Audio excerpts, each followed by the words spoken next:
मेरे प्यारे दोस्तों, मैं आप सभी लोगों को एवरीथिंग ओके यूट्यूब चैनल की तरफ से हार्दिक स्वागत एवं अभिनंदन करता हूं। तो बने रहिएगा। आज की सबसे बड़ी निंदनीय घटना जो आपके रोंगटे खड़ी कर देगी। ये घटना सुनने के बाद आपकी रूह कांप उठेगी। तो बने रहिएगा, ये घटना आपके सामने पेश कर रहे हैं। उत्तर प्रदेश की दो बेटियों ने चाकू से गला रेत कर दी पिता की हत्या। वजह जानकर चौंक जाएंगे। पिता का खून, दो बेटियों की क्रूर साजिश। आइए इस घटना को आपके सामने हम पेश कर रहे हैं। ये पूरी रिपोर्ट और कहानी वास्तविक घटना पर आधारित है जो विभिन्न समाचार पत्रों में प्रकाशित हुई है। उत्तर प्रदेश के मुजफ्फरपुर नगर जिले में थोपा थाना क्षेत्र के अंतर्गत एक मोरोना गांव है। यहां रविदास मंदिर के ठीक पीछे एक साधारण कच्चे मिट्टी के मकान में रहते हैं। छत पर टीन की चादर है। आंगन में भूसों का ढेर रखा हुआ है और एक पुरानी चारपाई है और खेतों की महक घर तक गूंजती है। इस मकान में रहते हैं 44 से 45 वर्षीय दलित किसान राम प्रसाद, जिनके पिता का नाम घसीटू है। वे खेती बाड़ी करते थे। उनके नाम करीब 24 से 40 बीघा पुश्तैनी जमीन थी। कुछ रिपोर्ट्स के मुताबिक 24 से कुछ में 40 बीघा परिवार की रोजी रोटी इसी पर निर्भर थी। राम प्रसाद सुबह 4 बजे उठकर खेतों को जाते, बैलों से खेत को जोतते, गन्ने की फसल को देखते, शाम को घर लौटकर चिलम पीते और परिवार को समझाते। उनकी पत्नी चंद्रकली घर को संभालती थी, रोटी बनाती थी, गाय भैंस को दूधती थी। परिवार में कुल 8 सदस्य थे, जिसमें राम प्रसाद, चंद्रकली, 2 बेटे अमित कुमार और सुमित कुमार और उनकी 4 बेटियां थी। लता, शिल्पी, इन दोनों बेटियों की शादी हो चुकी थी। ये दोनों आती जाती थी। कोमल लगभग 30 से 32 वर्ष से अविवाहित और एक नाबालिग बेटी जो 16 वर्ष की है। कुछ रिपोर्टर के मुताबिक इसका नाम वंदना है।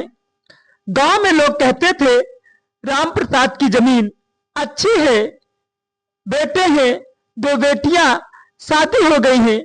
बस कोमल और छोटी बेटी की राम प्रसाद को चिंता रहती है। लेकिन इस मकान के अंदर क्या चल रहा था वो बाहर कोई नहीं जानता था। कोमल 32 साल की हो चुकी थी। गांव की लड़कियां 18 से 20 साल में शादी कर लेती थी, लेकिन कोमल की शादी नहीं हुई। कारण परिवार की आर्थिक स्थिति, जाति या शायद पिता की शक्ति। राम प्रसाद अक्सर कहते, ना तुम्हारी शादी हुई, ना तुम कुछ कमाती हो, बेटी बोझ है, बेटे तो खेत में हाथ बांटते हैं, तुम क्या करती हो। ये ताना रोज सुनाई देता। छोटी बेटी भी देखती, पिता बेटों को खेत ले जाते हैं, उन्हें पैसे देते हैं, नई शर्ट दिलाते हैं, बेटियों को घर में बंद रखते हैं। बाहर मत जाओ, बदनामी होगी। ये भेदभाव धीरे धीरे जहर बनता गया। सुबह 4 बजे राम प्रसाद एक दिन उठते हैं। चंद्रकली चाय बनाती है, आवाज गूंजती है। कोमल और छोटी बेटी रोटी सेकती है। राम प्रसाद खाते खाते शुरू कर देते हैं, कोमल देख, तू कितनी मोटी हो गई है, शादी कौन करेगा, 32 साल की हो गई हो, अब तो समाज में मुंह दिखाने लायक नहीं रही। कोमल चुप रहती है, कभी कभी जवाब देती है, बाबा मेरी शादी की चिंता आप क्यों करते हो, मैं तो घर संभालती हूँ। राम प्रसाद गुस्सा हो जाते हैं, घर संभालती है, बेटे खेत में मेहनत करते हैं, तू क्या करती है? बस टीवी देखती है। छोटी को भी बिगाड़ रही है। छोटी बेटी 16 साल की है, स्कूल जाती है, लेकिन पिता कहते हैं लड़की पढ़कर क्या करेगी, शादी कर दो। अमित और सुमित बेटे पिता के पसंदीदा थे। उन्हें नई साइकिल, मोबाइल, खेत में ट्रैक्टर चलाने का मौका दिया करते थे। बेटियों को पुराने कपड़े, कोई नया सामान नहीं। शादीशुदा बेटियां लता और शिल्पी जब आती तो कहती, बाबा कोमल को मत टोको। लेकिन राम प्रसाद सुनते नहीं है। गांव में भी लोग पूछते हैं, कोमल की शादी कब है? राम प्रसाद जवाब देते हैं, लड़का मिले तो। लेकिन अंदर से वे बेटियों को बोझ मानते थे। जमीन बेटों को देने का मन था। ये रोज का सिलसिला 2 से 3 साल से चल रहा था। कोमल अंदर ही अंदर टूट रही थी। छोटी बहन देखकर कहती, दीदी बाबा रोज क्यों डांटते हैं? कोमल कहती, चुप रहती है, लेकिन आंसू बहते हैं। रविवार का दिन होता है, दोपहर का समय होता है। खेत से लौटे राम प्रसाद थके हुए थे। चिलम जलाते हैं। कोमल चाय लाती है। बात शुरू हुई शादी पर। राम प्रसाद बोले, कोमल तू 32 साल की हो गई है। गांव वाले हंसते हैं, ना तू कमाती है, ना घर छोड़ती है। छोटी भी तुझे देखकर बिगड़ रही है। आजकल लड़कियां मोबाइल पर बात करती हैं, बदनामी होती है। कोमल ने कहा, बाबा मैंने क्या गलत किया? मैं घर का काम करती हूँ। शादी आप ही तो नहीं करवा रहे हैं। विवाद बढ़ा। राम प्रसाद चीखने लगे, बेटी बोझ है, बेटे तो कमाते हैं, तू क्या? छोटी बहन भी वहां बैठी थी, उसने भी सुना। रात 10 बजे तक बहस चली। राम प्रसाद सोने चले गए।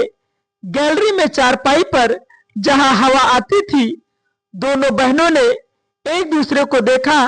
कोमल ने कहा, बहन अब बस, रोज का ताना, रोज का अपमान, हम क्यों बोझ को सह रहे हैं? आज खत्म करते हैं। दोनों ने 2 दिन पहले ही प्लानिंग शुरू कर दी थी।